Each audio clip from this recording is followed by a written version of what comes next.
எதிர்பாராததை எதிர்பாருங்கள் தாத்தா. அதுதானே லைஃப். கரெக்ட்டுங்க. முடிஞ்சா எல்லா வருஷமும் இதே மாதிரி நம்ம கிராமத்து ஸ்டைலே பொங்கல் கொண்டாடலாமா?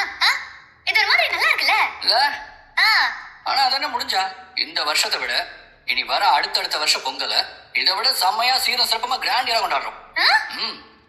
Okay okay. லைஃப கொண்டாடுறதுக்கும் லைஃப்ல சந்தோஷப்படுறதுக்கும் காரணம் தேவையா என்ன? வாடுற ஒவ்வொரு நிமிஷத்தையும் செலிப்ரேட் பண்ணனாத்த. சரி சரி. என்னங்க இன்னைக்கு ஒரே கருத்து மழையா இருக்கே? இல்ல எனக்கே நான் அப்படி பேசுறது கொஞ்சம் புதுசா தான் இருக்கு. ஆனா நல்லா இருக்கு. அப்படி கண்டினியூ பண்ணுங்க. Okay thank you. அவ்வளவுதான். அடுப்புக்கு அழகா கலர் கொடுத்து முடிச்சாச்சு. அடுத்து வேற என்ன வேலை இருக்கு? நாளைக்கு பொங்கல் வைக்கிறதுக்கு விறகு இருக்கா இல்ல இனிமே தான் எடுத்துட்டு வரணுமாடா? இருக்கு பாட்டி. வீட்டுக்கு பின்னாடி தான் போட்டு வச்சிருக்கேன். அப்ப அதையும் போய் கையோட உடைச்சு வச்சிடலாம்ல இப்போ. அவ்வளவுதானே. எங்க கொடுங்க நான் கொண்டு போறேன். இருக்கட்டும் காவேரி. உனக்கு எதுக்கு சிரமம்?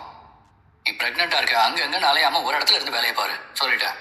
இந்த மாதிரி டைம்ல தான் நல்லா குனிஞ்சு நிமிந்து வேலை செய்யணும்னு சொல்லுவாங்க. நீங்க கொடுங்க நான் கொண்டு போறேன். நோ. அட கொடுங்க. நான் எடுத்துட்டு போறேன். கொடுங்க. பாத்து பாத்து பாத்து.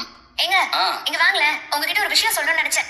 என்ன? இன்னைக்கு நான் கன்ஸ்ட்ரக்ஷன் சைட் போயிருந்தேனா அங்க எனக்கு என்ன வேலையுமே நடக்கலங்க. வேலை நடக்கலையா? ஏன் கிருஷ்ணா அதை பத்தி என்கிட்ட எந்த அப்டேட்டும் சொல்லியே? இப்போ பிரச்சனையே கிருஷ்ணா தாங்க. அவர்கிட்ட கேட்டதுக்கு லோடு சொன்ன நேரத்துக்கு வரலன்னு சொன்னாரு. லோடு அனுப்புறவங்களுக்கு ஃபோன் பண்ணி கேட்டா எல்லாமே ரெடியா இருக்கு, நீங்க தான் இன்னும் டெலிவரி எடுக்காம இருக்கீங்கன்னு சொன்னாங்க. இந்த மாதிரி இன்னைக்கு மட்டும் இல்ல, தினம் இப்படி ஏதாச்சும் ஒரு விஷயத்தால வேலை கெட்டு போறதா மேஸ்திரி சொன்னாரு.